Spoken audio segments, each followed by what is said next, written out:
Gimpo was quite pleased with himself. He had passed all the rigorous tests and had been chosen for a prestigious delegation to meet with the first alien race his species had ever encountered. Generations had passed since first contact, and negotiations had dragged on endlessly. Gimpo's greatest ambition was to finally bring these discussions to a close, fulfilling the mission his forefathers had started. As he stepped into the meeting room, where this historic conversation would take place, he pressed the keypad beside the door to announce his arrival. I remember when we had to knock. An older member of the delegation grumbled. First contact and the initial stages of discussion had taken place on the planet's surface. This, however, was the first time such a meeting was held aboard a human vessel, one specially refitted to accommodate their species. To think these slow beings took 8 PLS to modify a single ship. The elder continued to grumble. With all due respect, sir, their technology might be more complex than ours. Gimpo replied diplomatically. The few technological gifts they had received from the humans had been reverse-engineered, revealing astonishing intricacy. Their functionality was nothing miraculous, but their complexity was far beyond anything their own species could produce. From the reports Gimpo had studied, humans possess an uncanny knack for creating sophisticated machinery. "Ah, welcome, delegates," a human greeted them, standing as they entered the room. The delegation collectively felt their breath hitch in their throats. Until now, they had only seen holographic images of the species known as humans. The old delegate whispered, "I see their halls were not designed to intimidate visitors." He stared in disbelief at the human towering over them, standing at twice their height. They had naturally assumed their counterparts would be of similar stature, a grave oversight their data team would no doubt face reprimands for. "I hope we can finalize these negotiations today. It has been quite some time since we began, and our people back home are eager to commence trade," the human diplomat stated. "Yes," the old delegate snapped. "We would have concluded these discussions PLS ago if not for your constant delays." "I sincerely apologize for the delays," the human replied. "It took us a while to retrofit sections of our ship to better suit your people. When your kind first arrived, I was just a newborn pup. Now, I can finally see my race stepping onto the greater stage of the universe." "Indeed," the elder said, narrowing his eyes. "We have prepared all the necessary documents." With a flick of his finger on a data slate, the human transmitted the finalized documents. The delegation's devices buzzed in unison. At last, all agreed-upon provisions were in place. Gimpo grinned as he read through the document, but then something caught his eye. "Apologies, human, but what are these numbers here?" "Numbers?" The human arched a brow. "Oh, those are the dates." "The date?" the old delegate barked. "The progression seems off. Do you measure time differently than we do?" "That was never discussed, but it's quite likely. We come from different worlds. After all, that does make sense." The old delegate, after a moment of thought, marked the document with a digital stamp to indicate his approval. The others followed suit. "Perfect. With that, we can now proceed to the celebration."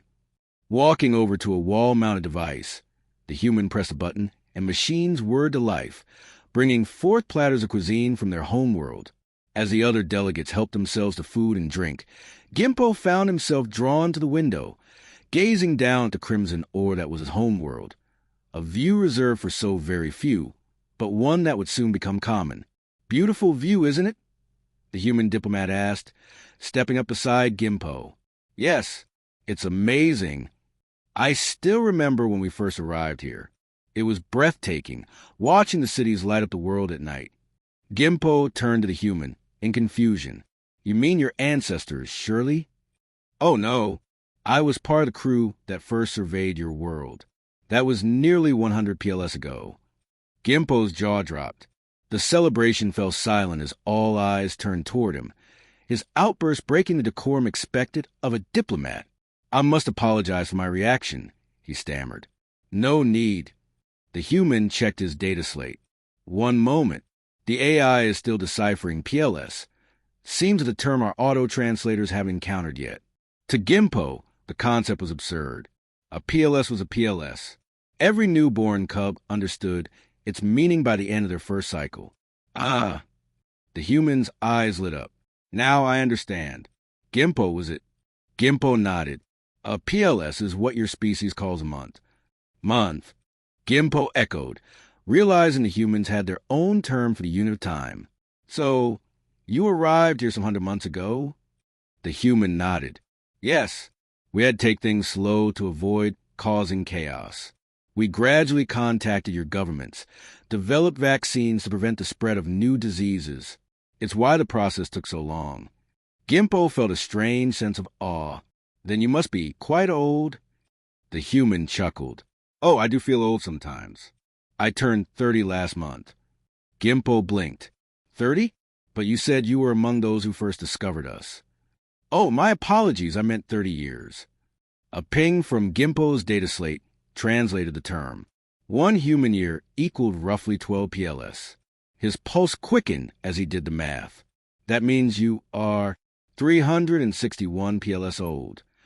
A stunned silence fell over the delegation. They turned to stare at the human, a being older than many of the nations they represented. You mean this youngster is actually older than I am? The elder trembled. Among their race, wisdom came with age, and wisdom determined the right to rule. Well, when you put it like that, the human mused. How old are you, Gimpo? By your measure, roughly 2 years old. And the eldest among you? 7 by your years. The human whistled. No wonder the diplomats we spoke to kept changing. We thought we were doing something wrong. The revelation explained another mystery. Your broadcasts, the human said, the first signals we detected from your world. We thought there was an error, interference, or a mistranslation. But now we realize your species simply lives life at an accelerated pace. Gimpo swallowed hard. Are you an elder among your kind? The human laughed. Me? No, I still have my grandparents. My grandma's mostly cybernetic at this point, but she just turned 90. Over 1,000 PLS.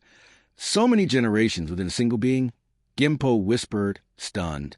The human chuckled. Guess that makes us the elves of space. Elves. A mythical race from our world, tall, pointed ears, lived for millennia. The delegation's data slates pinged and their faces paled. A millennium translated to 1,000 years. The elder spoke hesitantly. All due respect, human, to us, a being who lives as long as you do will belong to our myths and legends. How confident are you that such beings do not exist? The human smirked.